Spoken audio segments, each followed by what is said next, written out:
Welcome to the Leverage Your Potential podcast. This podcast is hosted by the Director and Assistant Director of Menlo College's Office of Internships, Career Services, and Study Abroad, Dylan Houle and Kelly Davis, in partnership with Menlo's Content Creation Club. Welcome to our special episode of Leverage Your Potential.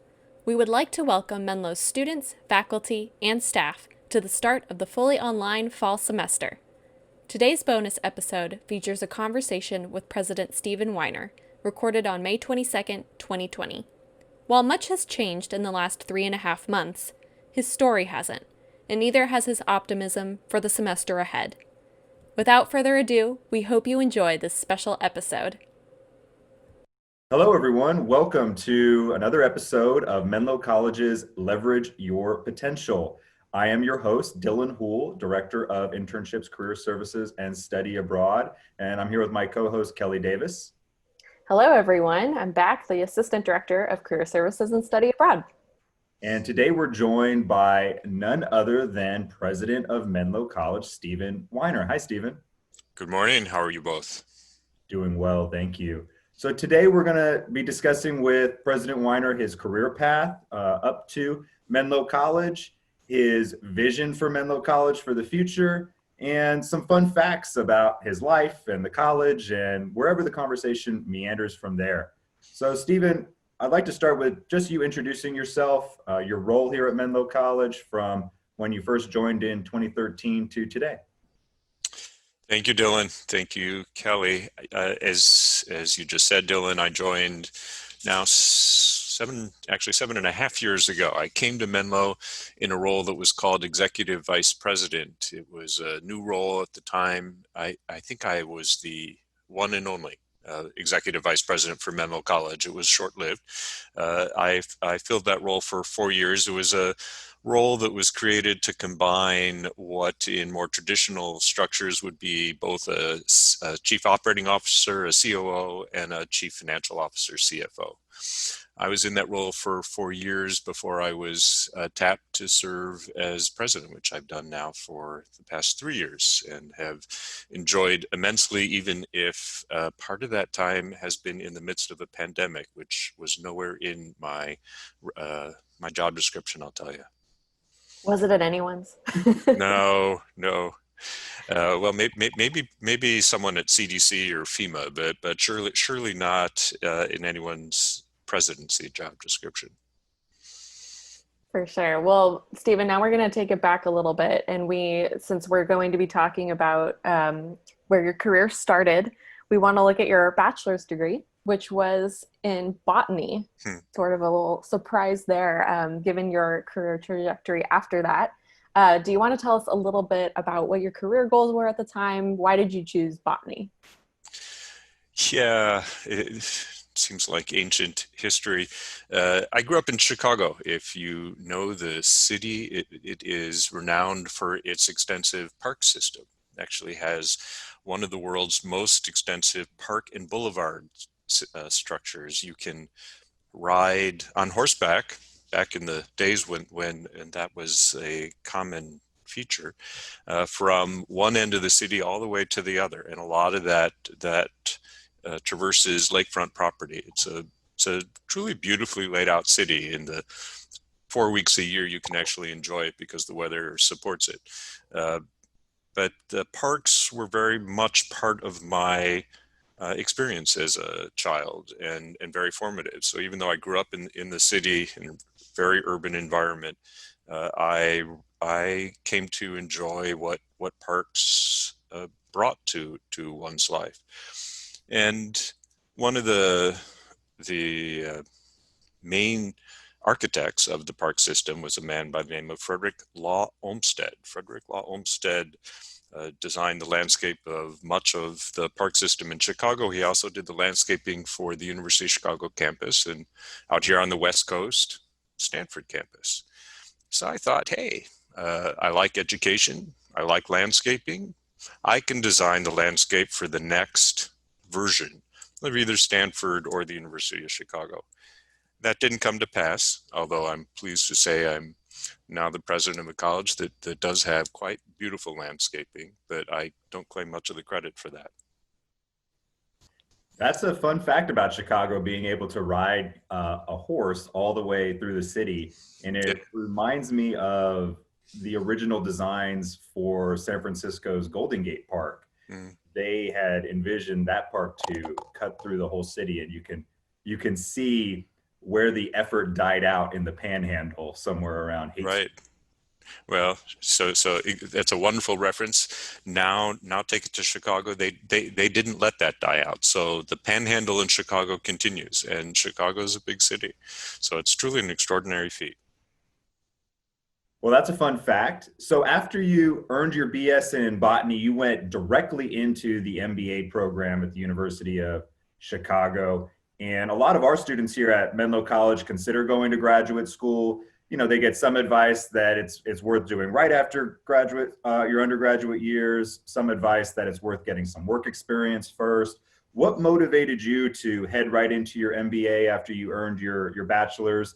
And did you see that as a natural extension of your botany studies, or was it a left turn or something different for you? It was a very unnatural extension. I went to undergraduate school at Northeastern University. Northeastern still owned at the time a series of greenhouses, and all their botany majors spent a lot of time in those greenhouses, most of it peering through microscopes at the cellular structure of plants. After 4 years of doing that, I was ready to leave my microscopes behind. I was ready to hang them up, and indeed I did. I don't think I've peered through a microscope ever since. Northeastern University is one of the founding institutions in this country that for internship programs. So a tie there here to my tenure at Menlo College, where internship has become one of the centerpieces of the Menlo College experience. And while some of my internship opportunities at Northeastern related to my botany studies, I also branched out into other areas, doing exactly what internship programs should afford young people, just exploring other areas that might be of interest. And healthcare was an area that also attracted my interest. My family, I was at the time the youngest of my immediate family members and the only one not in the healthcare field. So I was interested in exploring it, and spent several of my internship experiences at Massachusetts General Hospital. Some of them in the OR with exposure to clinical work, but also some of them in administrative roles. And had, by the time I graduated, a sense that there was an opportunity for me to move into healthcare administration. The University of Chicago offered an interesting, to me at the time, a double program where you could study in a program that was focused on healthcare studies and healthcare administration, that while at the same time obtaining your MBA degree. So that, because I, at that time, had given up on my hope to be the next Frederick Law Olmsted, much as that was disappointing, and was not interested in pursuing academic studies in botany, an MBA seemed to afford the right path, or offer the right path for me to explore a different career. And that proved to be very fortuitous. I had the opportunity, even as a graduate student, to get involved in administrative efforts at the University of Chicago, and that became my bridge to working at the University of Chicago, which I then did for the next 15 years. That's quite the interesting bridge from botany to healthcare administration, and then all of a sudden beginning to work at your alma mater. So, did you start out as associate dean after you graduated your MBA, and was that your role for 15 years? How did that pan out? No, I moved into the role. The last 8 years were as associate dean. I started out as the executive director of the University Health Service, which was a primary care clinic for initially for university employees and university students, and but over time we opened it up to be the primary care clinic for the University of Chicago, so servicing community members all across the south side of the city. But I moved from there, actually had 3 different roles in my time at Chicago: the executive director of the health service, and then I became the chief business officer for the Department of Medicine, and ultimately the associate dean, which was effectively the chief business officer for the academic medical center. At Chicago, the structure is unusual. It's very much a graduate program centered institution. Graduate programs really dominate the landscape at Chicago, and the biological sciences, much like each of the other areas of academic study, are organized along with their graduate counterparts. So as the chief business officer, associate dean for the medical school and the biological sciences division, my purview started with undergraduate biological education all the way through graduate studies in biology and medical school as well. So it gave me an interesting and very broad view of the education enterprise within the biological sciences subset of the whole, but still a really interesting perspective on education at that institution. And I'm seeing that bridge more clearly now, from botany to healthcare administration, being in charge of medical facilities, et cetera. So thanks for kind of drawing out that pathway for us. And what I think so interesting is I think sometimes when students graduate, they expect one thing, but then this whole other world of job positions they didn't know about, or right, or sub-industries that they had no idea existed open up. And that's how we sort of get into our niches. And do you feel like did you become more interested in higher education within that time, or was it more of the healthcare and you just kind of got sucked in? No, very much became more interested, and your observation is one that I try and impart to students all the time. I know when I was graduating college, when I graduated business school, I assumed I would be stepping onto a moving sidewalk that was one way. And that first job was going to be determinative. I would know exactly what I would be doing for the next 40, 50 years, however long I worked. And yet, by being open to new possibilities as they came my way, I found my career zigzagged in ways that I think opened my mind to other areas of interest and broadened my skill set. And one thing I encourage people to do is view the first employment opportunity as vitally important for establishing some base career skills, but not to assume that it's going to be one that will lock in your future. Be open to different possibilities and see where your interests, how you evolve. I think that's really great advice. Thanks for promoting what Jill and I are also trying to tell students. I'm here to serve the two of you. It just happened to work well. Yeah, exactly. Well, before we talk about leaving University of Chicago, are there any lessons from that experience working there that you've been able to bring to your work here at Menlo? You know, at the University of Chicago, I was surrounded by bright minds whose focus was who saw themselves serving. This will sound right, but a higher purpose. You know, the notion of discovery, which is what research ultimately is all about, of teaching young minds, and for many of the faculty in the biological sciences division, medical care.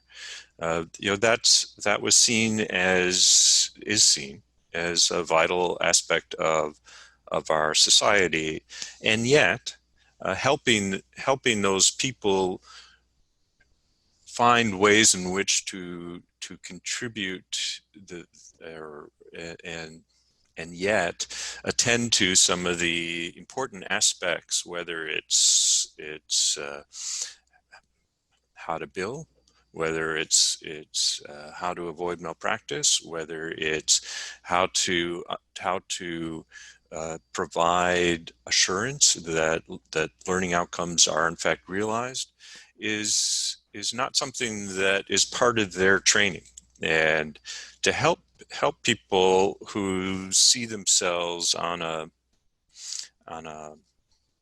glorified path, to help them understand that there may be more to their roles than they might have been trained to embrace, requires a fair amount of finesse.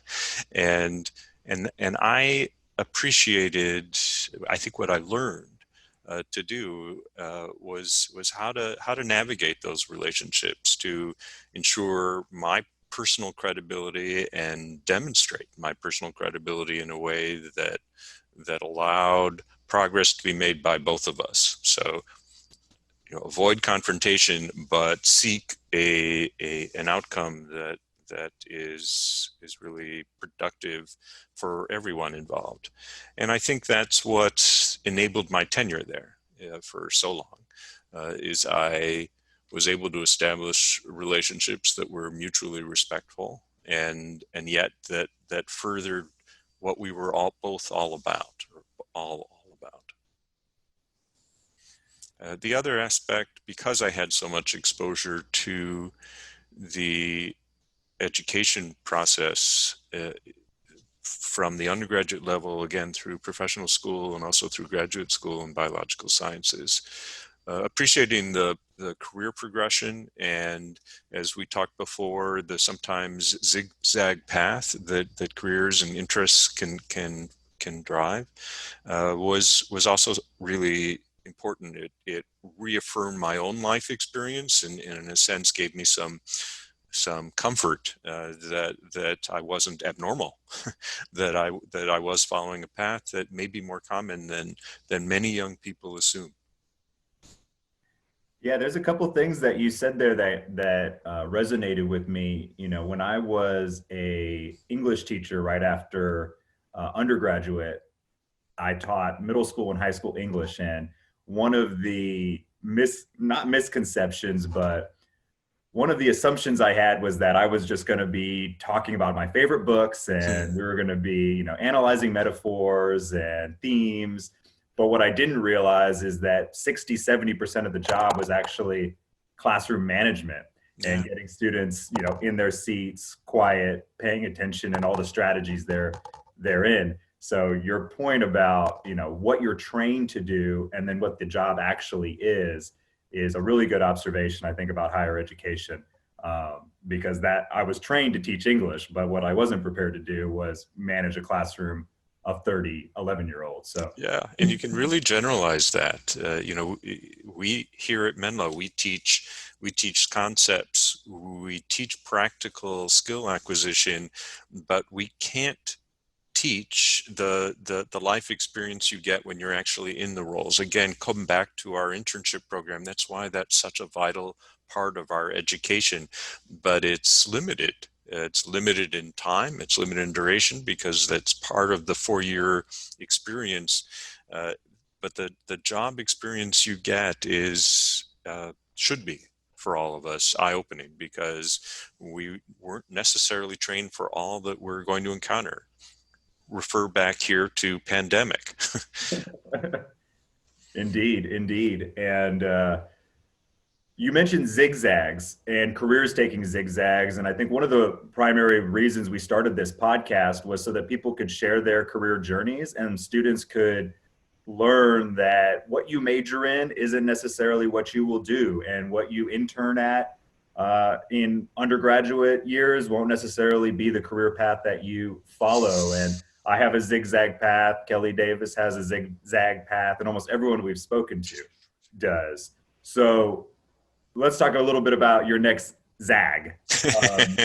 In 1995, you leave higher education and you take a pivot into the business world as an executive. First, you're the vice president of Science Applications International, and then you held a series of other executive level positions at different companies. Can you, one, just take us through that transition from higher ed into being a business executive, and what differences or similarities you saw there, and what was motivating you at that time to make that transition? Yeah, a few things. First of all, externalities sometimes become a factor. 1995 was one of the record-setting cold, blizzard, blizzardy, to invent a word, winters in Chicago. And I remember well receiving a phone call from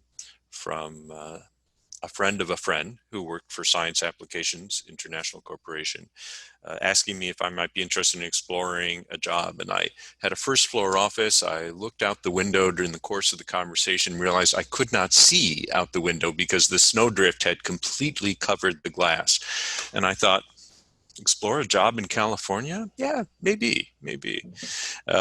In truth, there was more going on there. I had already, at that point in time, contemplated a change, but I hadn't contemplated a career shift.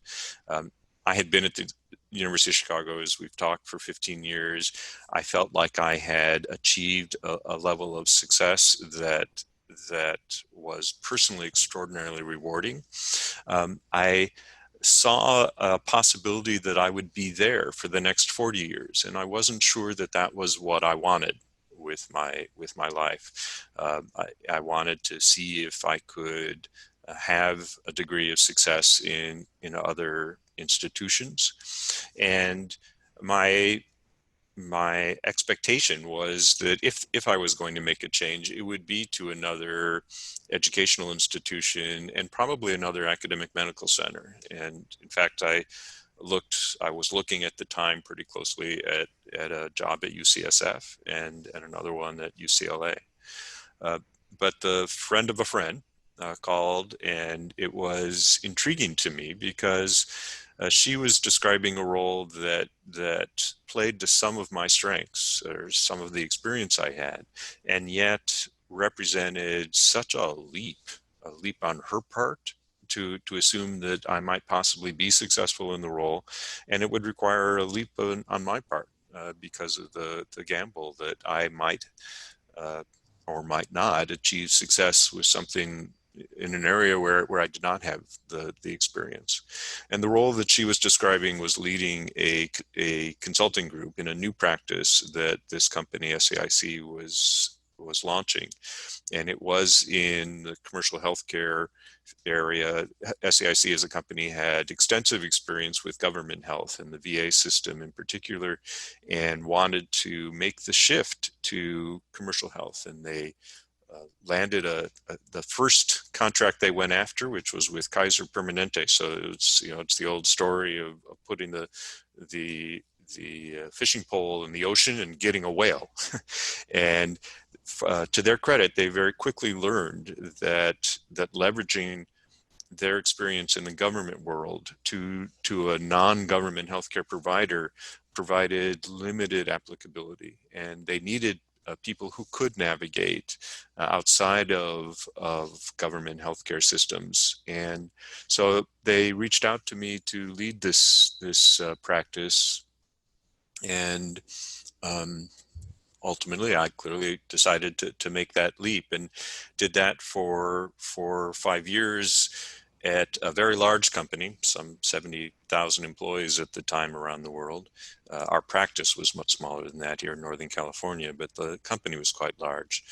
Before I was afforded the opportunity to make a move to the other end of the spectrum, a boutique consulting company. I think we had, when I joined, around 110 employees. And it was also to lead a practice. It was much more of a business development role than my prior one. So it was, again, another stretch, but also leveraging the experience I had at SAIC.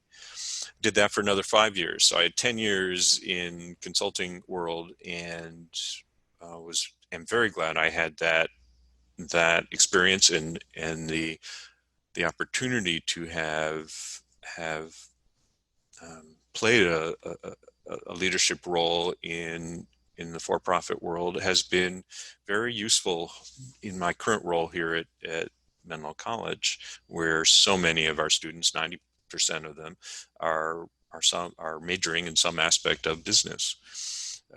But at the end of that 10-year period, I was contemplating going back to higher ed when I had an opportunity to launch a startup.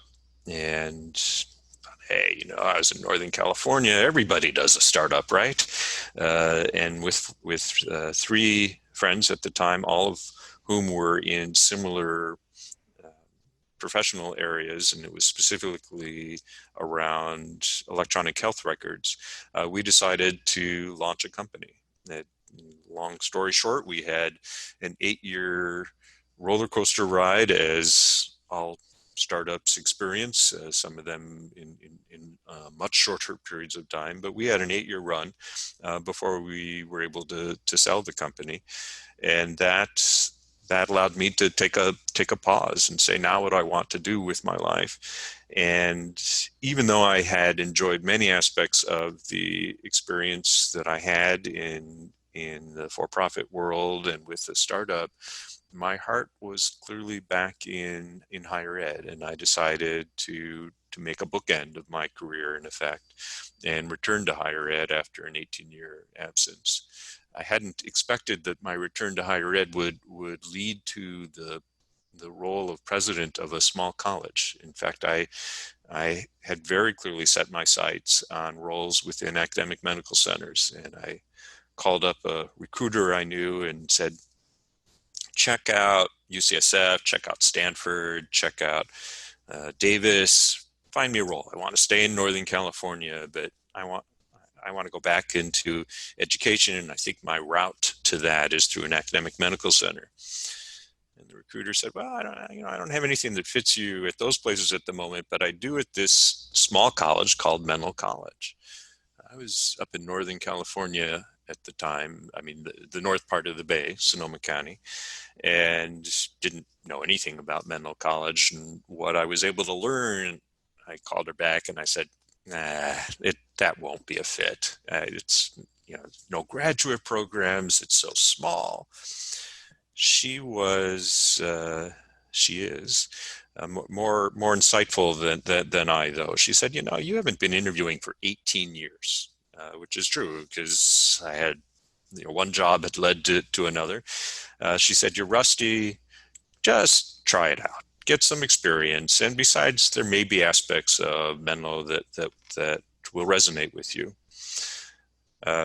Whether or not I was rusty at interviewing, she was absolutely right about the possibility, which turned out to be the reality, that the Menlo would resonate with me. And thanks to her good guidance, and I guess I credit myself for listening to her a little bit, but thanks to her good guidance, I have found myself in a role that is the most rewarding role that I've had in my long career. And it's rewarding in part because of the chair I fill, but more so because of the nature of the institution and the opportunity here to really get a close-up and personal view of the reason we exist, because in an institution of our size, with our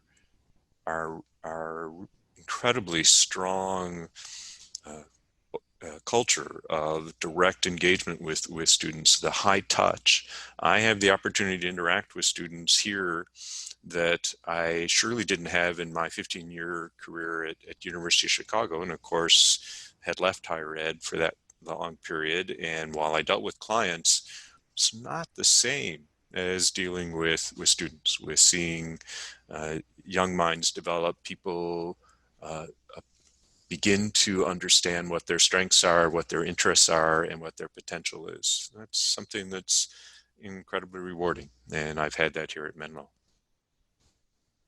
So, Stephen, once you re-entered the space of academia, what were some changes that you noticed since your time at the University of Chicago in the 80s and early 90s? I can think of a number of different things that changed in that manner of, 20 years or so. Yeah. After economically, the student body changes. The University of Chicago is very different from Menlo. But what were some things that you noticed? Yeah, all of what you just suggested was surely quite apparent to me. I would say the two things that dominated my my impression were the generational changes that had taken place, and of course, now having been at Menlo for 7+ years, I'm still seeing generational changes, even with that in that period of time. So after a 18-year absence, of course, the generational changes were pretty profound. Uh, Technology changes were the other really stark observation. I clearly had kept abreast with technology in my career in the meanwhile, when working for SAIC and FCG, and subsequently as a co-founder of a startup, but hadn't had reason to turn my attention to the ways in which technology was being embraced within higher ed, was driving in particular the administrative roles, because the access to data was all of a sudden so much richer in its most positive sense. One could say at times also overwhelming, but the amount of data to help you uh, measure, and of course, as people say, you manage what you measure, but much more opportunity to develop a granular understanding of where your challenges are, where your success is. It changes what it is like to navigate education these days. So coming back to Menlo College, you see this different landscape. You come in as the executive vice president. You're tapped to be the president a short 5 years later, 4 or 5 years later. You are Menlo College's 11th inaugurated president since its founding in 1927. And each president has their own style and vision. I believe you served while you were executive vice president under two different presidents before taking on the role yourself. In what ways do you see yourself as continuing the work of your predecessors, going all the way back to Dr. Howard Lowry and the founding of the college? And what ways do you see yourself as contributing something new to the vision and the future of the college, especially perhaps in the context of our current moment? Yeah, we keep coming back to the pandemic. We can't escape it. Excellent question.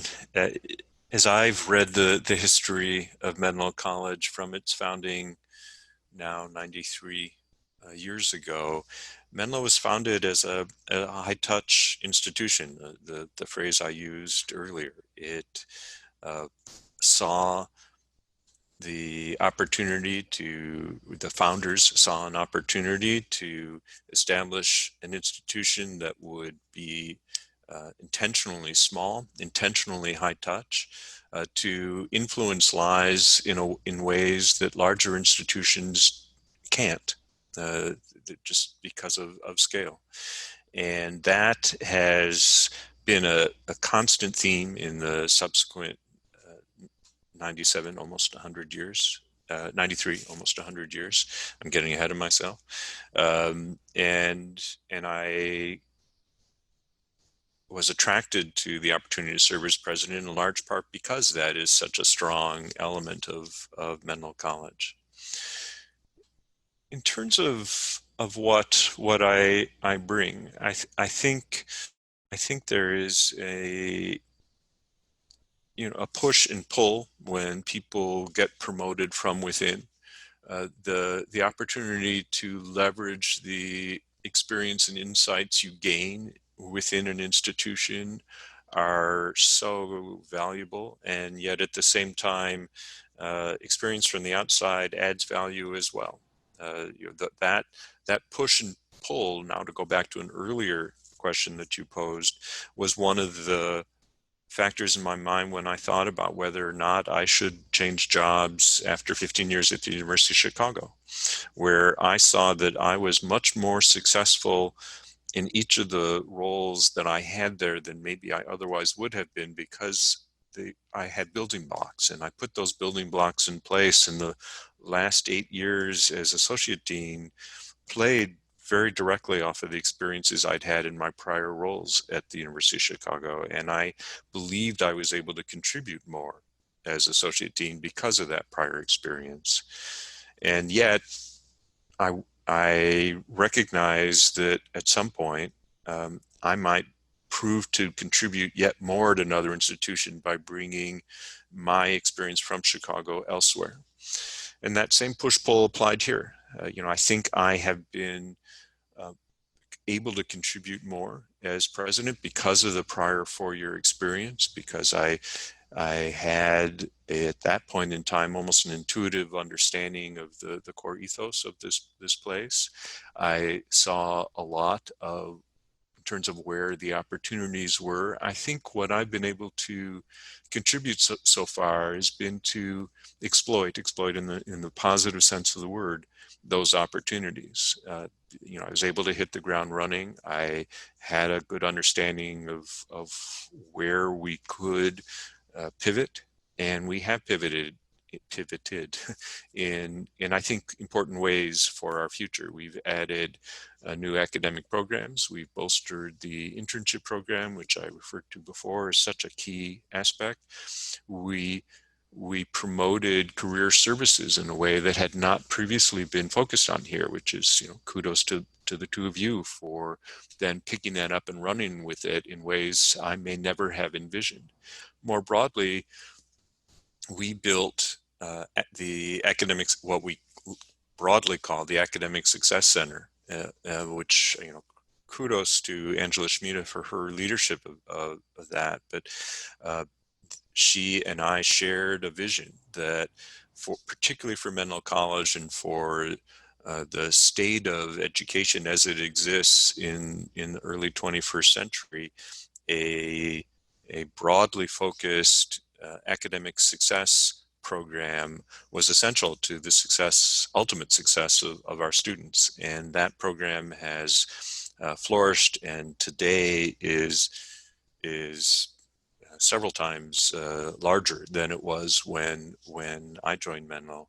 And it's what I referred to, actually, Angela cued me into the label as the scaffolding we build around each and every one of our students. It leverages the high touch aspect of Menlo that I spoke about as well.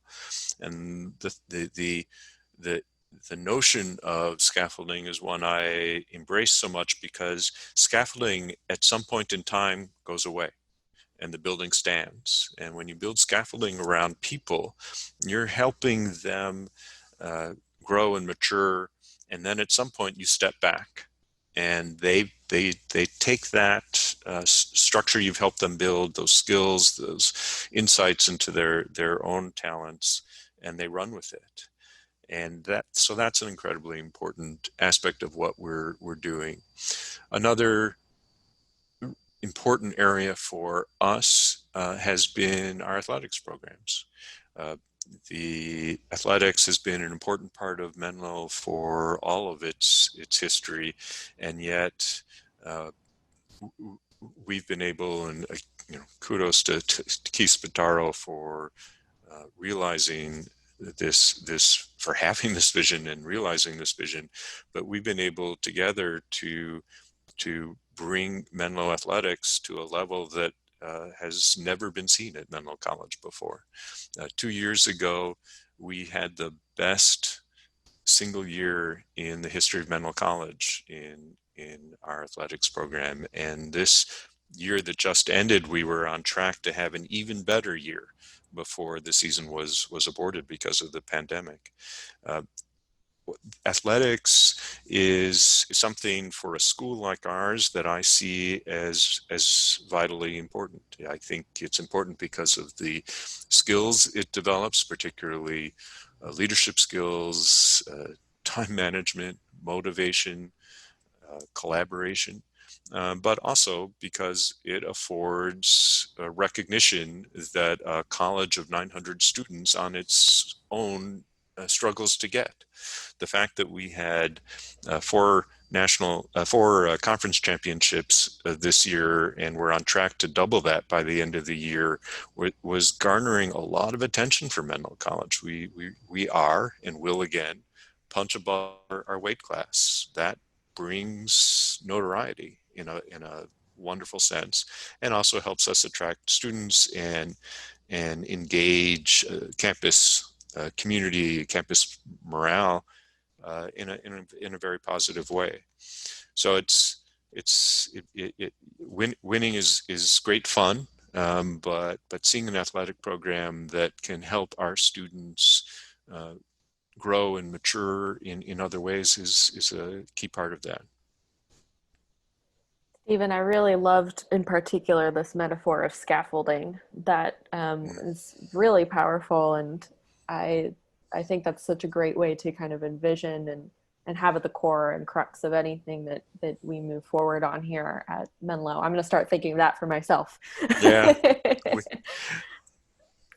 So thinking about the future now, COVID-19 is impacting a lot of things. It's impacting different institutions in different ways. For Menlo, we have our own unique set of characteristics. You mentioned one of them, how 43% of our students are student athletes. We have a very large number of international students, around 25% this year. And COVID-19 has brought plenty of challenges with that. So how are we going to move forward? And you've only got about 5 minutes just to forewarn you. But how do we move forward with these challenges while still trying to keep that Menlo College experience intact? Yeah, it's a several $million question. The golden question, yes. Yes, indeed, that too. Colleges and universities everywhere are struggling with this pandemic as society is more broadly all across the globe. And so many people are suffering in terrible ways, and lives have been lost, and economic hardship is something that we're seeing everywhere. So there is no way in which I will view this pandemic as a opportunity. I don't want to cast anything, suggest that there's anything that's positive about it. We are more fortunate than many colleges and universities in that we entered this pandemic at maybe one of the strongest points in our history. The freshman class last year was fully 35% larger than the freshman class before, which in itself was at a record high. I described athletics as coming off of the most successful year it had had. We had a few years previously successfully either launched or reinvigorated 3 academic programs when we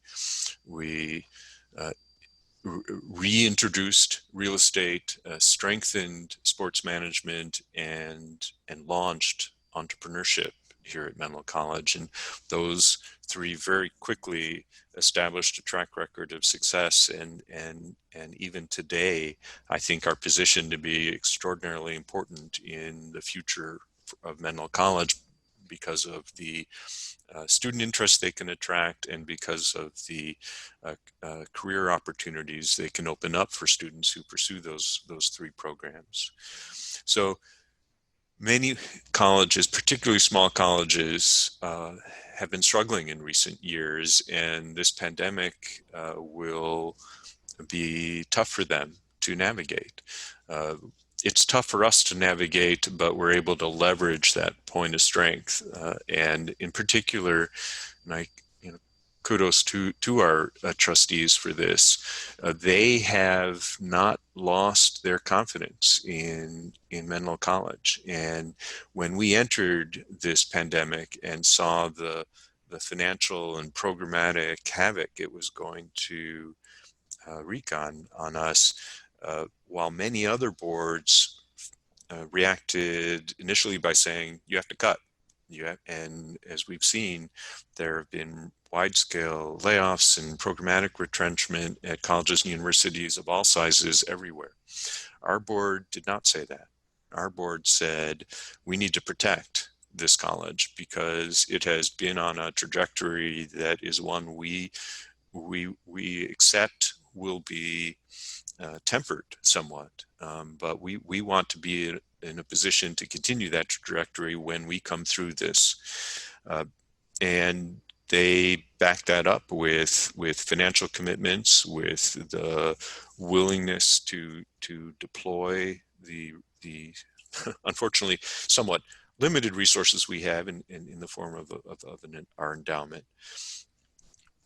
To ensuring that we were able to maintain our employee base, to continue to serve our students, to keep our dormitories open for those students who didn't have a choice about where to go during the pandemic. And we have come through these last few months with some extraordinary success stories, and again in the face of truly awful circumstances. We were able to provide a home to almost 200 students after the shelter-in-place order was imposed. We were able to keep our community safe. We were able to pivot in extraordinary ways, and again, I need to do another hats off, and this is to Grand Lum for his leadership of our faculty and each and every member of the faculty and staff who rallied when this shelter-in-place order was first imposed, to very quickly provide education in a totally different way to our students. And we supported our students for fully half the semester with distance learning, distance support in a way that helped them get to the finish line at the end of the semester. And I'm extraordinarily proud being associated with an institution that demonstrated that level of support and commitment and agility and compassion and many other labels that I think reflect well on all of us. The core part of your question was, what's next? What's ahead? We still have a lot of navigating to do, and my crystal ball is hugely foggy, and the glass is very scratched. So it's hard for me to see where this pandemic will take us, when we'll be through this. Right now, our priority is to be able to afford the opportunity for our students to come back to campus this fall, to come back to campus in as safe an environment as we can possibly provide, and yet also allow for those who either cannot because of underlying health conditions, cannot because of their geographic location and travel restrictions that may be imposed, but to also provide the opportunity for those who cannot be on campus to nonetheless participate. We hope that will be a minority of our population, but we need to be there for them as well. Another aspect you touched on, international students. Menlo's great strengths, and it's been an oversight on my part that I haven't mentioned it up to this point, is the diversity of our community. And it's, many people, when they hear the word diversity, they think immediately of ethnic and racial diversity, and we absolutely have those achieved. And I'm proud of that fact, particularly when I reflect on this school's founding as basically an all-white, all-male school. We now have a level of ethnic, racial, and sex diversity that is a hallmark for us. But we also have geographic diversity. The 25% international students come from 29 different countries around the world. And that's something that makes our campus community experience richer. Uh, we haven't talked about study abroad, which is, I can't believe we haven't talked about, given your focus on that, Kelly. But I had a study abroad experience as an undergraduate, and it was a life-shaping experience. I was fortunate to have the opportunity to do that, both opportunity in terms of family support, of my institution's support, and my sense that I wasn't on a fast track to get out in 4 years. Although ultimately that's what I did. But for many of our students, they don't have the opportunity to study abroad for any number of reasons that in another podcast we can talk about. And yet we bring that a lot of that international exposure here because of that 25% composition from students outside our country. And I worry very much that is threatened, particularly in the next few years through the combination of the pandemic, but also our country's more recent lack of reception for students, for people from other countries, and some of the immigration policies that have made this country a less desirable destination than it used to be. And I very much regret that. I regret that as a citizen. I also regret that as the president of Menlo College. But I'm hopeful. I'm hopeful we can still build on the track record we have and the alumni base that exists around the world who are committed to the Menlo's purpose and may be helpful to us as we try and retain our attraction to students from all over the world. Stephen, I too am very hopeful, and there's a lot of things that the international education world is considering and advocating for, and I too hope that, I think because of what Menlo is and the experience it brings, even if the national trends are that we're seeing fewer international students coming to the United States, I actually feel quite hopeful again that we at Menlo might be able to keep, I mean, 25% is very high. So yeah, exactly. And certainly in the next couple of years, that number will decrease, but I'm hopeful that we'll be able to bring it back up again. And as you said, that warrants a whole other podcast. And I need to sign off of this call, but Dylan's going to wrap up the episode from here. So thank you so much for joining us today, Stephen. Thank you, Kelly. And just to pick up on one little phrase that you mentioned in your answer there, track record. Speaking of track records, I want to pivot to maybe something totally different from what we've been discussing. But I know, having gotten to know you over the past 3 years, that one of your favorite bits of Menlo College lore to share is the story of Phar Lap. And running around a track. I thought you were going to talk about records. Yeah, it was hard to know where I was going to go with that one. Yes, very well done. Good pivot. So I won't give away the story, but just to say that there was a famous horse from Australia that spent some time here at the Menlo College grounds in the early part of the 20th century. How did you come to know about this story, and why does it appeal to you so much, and why do you like to tell it? I don't know that I can answer the last question. Why does it appeal, and why do I like to tell it? But what if I could answer one, I could answer the other, right? Yeah. But I don't know. It just strikes me as a great piece of trivia, and it's exposure to history. It speaks to a little bit of Menlo's past, and as well just the odd aspect of human nature. So try and do the story briefly. As I say, it's my favorite story, so I can extend it. But I was very early on in my tenure here, like the very first month at some point, was handed a horseshoe and was told, now you have to keep this safe. This was Phar Lap's shoe. Now, without DNA testing, it's hard to know if indeed it was a shoe that was nailed onto Phar Lap's hoof at any point in time. But I was taken out to the barn that still exists on Carton Field, one of our two athletic fields, and that barn is a historic structure. It is the barn in which Phar Lap met his demise. Phar Lap was not a famous horse.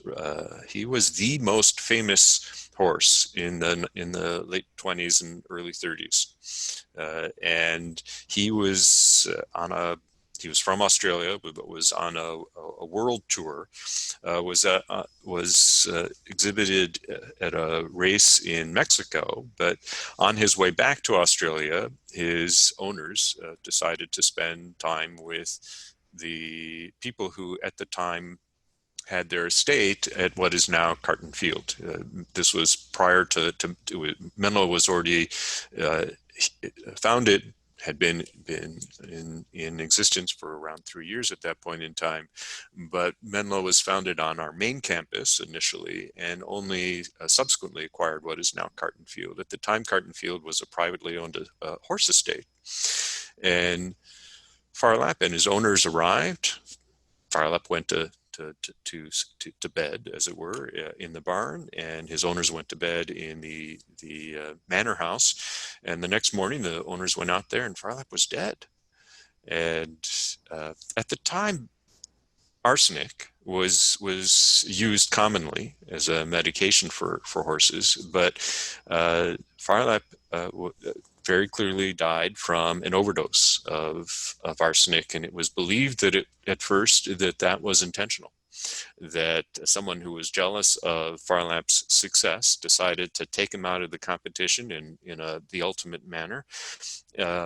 Fortunately, over time, someone was able to definitively conclude that it was an accidental overdose. I'm not the history books are vague about that, but I had the opportunity to go to Melbourne a couple years ago, and in my research before the trip had discovered that Phar Lap was the centerpiece of the Melbourne Museum, and so made it a point to not only go to the Melbourne Museum, but also get in touch with the Phar Lap fan club, which still exists. And I thought, this horse died 90 years ago. Surely an exhibit would be off in some corner of the museum. And when I first entered the museum, there weren't very many people there. When I got to the Phar Lap exhibit, though, it was wall-to-wall people, jam-packed. Parents with their little kids saying, honey, this is the horse I've been telling you about. And I wanted to say, this horse died 90 years. What are you telling your children about a horse 90 years ago? But clearly, Phar Lap captured the imagination of people in Australia, and it's held on, much like Seabiscuit has done for people in our country. Clearly, we must have shipped the remains of Phar Lap back to Melbourne, because right in the center of the exhibit, there is a glass case in which Phar Lap is standing. So he is there, and in the narrative, at some point in this exhibit, and it's quite extensive, there's a description of his demise on what is now the Menlo College campus. So it is another way in which Menlo College has achieved some fame. We seize them all. One of my favorite parts of that story is your surprise at the fact that people are talking about a horse 90 years later. It surprises me too. And I was teaching our transition to college class last semester, and one of our incoming freshmen is from Australia. And one of the assignments I have the students do is a alumni research project. So I assign 10 to 12 different alumni names, and they have to come up with a quick 5-minute presentation on who that person was, but one of the quote alumni I assign is Phar Lap. And, one of the students, to my surprise, who's from Australia, said, "Oh yeah, I know Phar Lap. He's a national hero," and he was told the story to the whole class without doing any research. So I want to just wrap up with one final question. It's a question that we ask all of our guests. What's on your nightstand right now? What do you have a bookmark in? What are you reading, listening to, or watching that you think would be valuable for other people to enjoy? Well, way too much of my reading time is consumed with reading about coronaviruses, COVID-19, the latest developments. So when I'm ready for the lights to go out, I pick up fiction. And generally speaking, that lasts about a half hour before consciousness goes. These days, I'm reading a fictionalized account of the author George Sand. It's something called The Dream Lover. It's a book that was given to me by a friend after I was sharing with her that Menlo actually nurtures iconoclasts in so many ways, and also supports the development of young women to a degree that most other schools that focus on business do not. Business schools everywhere are dominated by men. Here, fully 46% of our students are young women, and that's another point of celebration. And this friend said, you should read George Sand. Well, I've never actually read anything by George Sand, even though in the early part of the 19th century, she was one of the most famous authors and was quite prolific in her career. But this friend gave me this book. It's called The Dream Lover. I don't love the book, but I love the insight into the world of literature and class structure as it existed in the early part of the 19th century in France. George Sand counted among her friends a whole laundry list of well-known names: Frédéric Chopin, Gustave Flaubert, Franz Liszt, Victor Hugo, and those names are littered throughout the book and stories about them. So it's a fictionalized accounting. I sure hope it's true to the facts to a great extent, because I'm enjoying both the opportunity to see the accounting of a very unusual life, and hers was, and she clearly broke all kinds of norms in her life in ways that should also be the subject of another podcast. But it's very much an escape. Fortunately, there was not a pandemic raging at the time that George Sand existed in France. Well, thanks for sharing that, Stephen, and thank you for sharing your thoughts on your career journey, the past and present and future of Menlo College. It's been a real illuminating and enjoyable discussion. Thank you, sir. Likewise. So for our audience, thank you all for tuning in. We'll likely have President Weiner back again sometime in the future. If you are interested in hearing other episodes of our podcast, you can search for us on Spotify and any other place that podcasts are found, or you can visit YouTube, the Menlo College channel. We post all of our episodes there. And finally, you can visit our blog for articles and links to our podcast at blog.menlo.edu/career-services. Thank you all very much and have a great day.